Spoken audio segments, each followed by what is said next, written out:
Earl Nightingale, Ameerika raadiohääl ja isikliku arengu teerajaja, on oma filosoofiaga mõjutanud miljoneid inimesi üle maailma. Üks tema kõige mõjukamaid ideid on seotud mõtlemise ja reaalsuse seosega, mida ta kirjeldas oma tuntud tsitaadiga. Meist saab see, millest me enamasti mõtleme, ja see on kõige kummalisem saladus. Idee on lihtne, kuid sügavalt mõjuv, viidates sellele, et meie mõtted kujundavad meie elu ja saatust. Nightingale'i nägemus toetub ideele, et meie mõtted on loominguline jõud, mis mõjutab meie käitumist ja lõpuks ka meie elu suunda.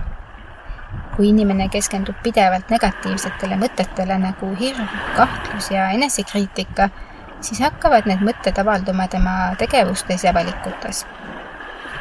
Negatiivne mõtteviis võib tekitada piiravaid uskumusi, mis takistavad edasiminekut ja eneseteostust. Näiteks kui keegi usub, et ta ei ole piisavalt hea saavutamaks edu oma karjääris, siis ta tõenäoliselt väldib väljakutseid ja võimalusi, mis võiksid teda eduni viia. See loob isetäituvate ennustuste tsükli, kus negatiivsed ootused kinnitavad end ise läbi inimese tegevuse. Inimene väldib isiklikku vastutust ja nii on tal lihtsam uskuda, et saatus on tema vastu. Aga sama toimib ka vastupidiselt. Positiivsed ja sihikindlad mõtted võivad viia eduni ja õnneliku eluni. Kui inimene keskendub oma eesmärkidele, võimalustele ja isiklikule kasvule, siis hakkavad need mõtted mõjutama tema igapäevaseid otsuseid ja tegevusi. Näiteks kui keegi usub, et ta on võimeline saavutama suuri asju, siis ta tõenäoliselt on valmis võtma riske, otsima uusi võimalusi ja töötama järjekindlalt oma eesmärkide nimel. See positiivne mõtteviis loob aluse enesekindlusele ja järjekindlusele, mis on eduka elu saavutamiseks hädavajalikud. Nightingale'i sõnum on, et meie mõtete juhtimine on võtmetähtsusega meie elukvaliteedi parandamiseks. Ta rõhutab, et eneseteadlikkus ja mõtete teadlik juhtimine on olulisemad sammud positiivsemate muutuste poole. Me peame olema teadlikud sellest, millised mõtted domineerivad meie meeles ja kas need toetavad või takistavad meie eesmärkide saavutamist. See nõuab distsipliini ja järjepidevust, kuid tulemused võivad olla sügavalt inimese perspektiive muutvad. Selle filosoofia praktiline rakendamine hõlmab mitmeid tehnikaid nagu positiivsete afirmatsioonide kasutamine, visualiseerimine ja teadlik meditatsioon.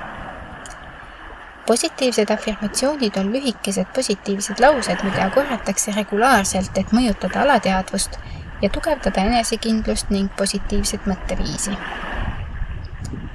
Visualiseerimine hõlmab oma eesmärkide ja soovitud tulemuste elavat ettekujutlemist.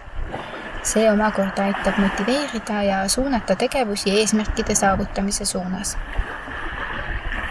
Teadlik meditatsioon aitab suurendada eneseteadlikkust ja vähendada negatiivsete mõtete voogu, andes ruumi positiivsele ja konstruktiivsele mõtlemisele. Kohalolu praktiseerimine on kriitilise tähtsusega. Kokkuvõttes on Earl Nightingale'i meist saab see, millest me enamasti mõtleme, ja see on kõige kummalisem saladus, sügavalt mõjus ja inspireeriv idee, mis rõhutab meie mõtete tähtsust meie elukogemuse kujundamisel. Meie mõtted on võimsad tööriistad, mis võivad aidata meil saavutada oma unistusi ja elada täisväärtuslikku elu, kui me neid teadlikult ja positiivselt kasutame. Aga võib juhtuda ka vastupidi. Oma negatiivsusega loome endale reaalsuse, mis ei teeni meid mitte mingil viisil. Meist tõepoolest saab see, millest me enamasti mõtleme, ja sellest tingituna on meie mõtete juhtimine üks olulisemaid oskusi, mida me saame arendada. Aitäh ja peatse kuulmiseni!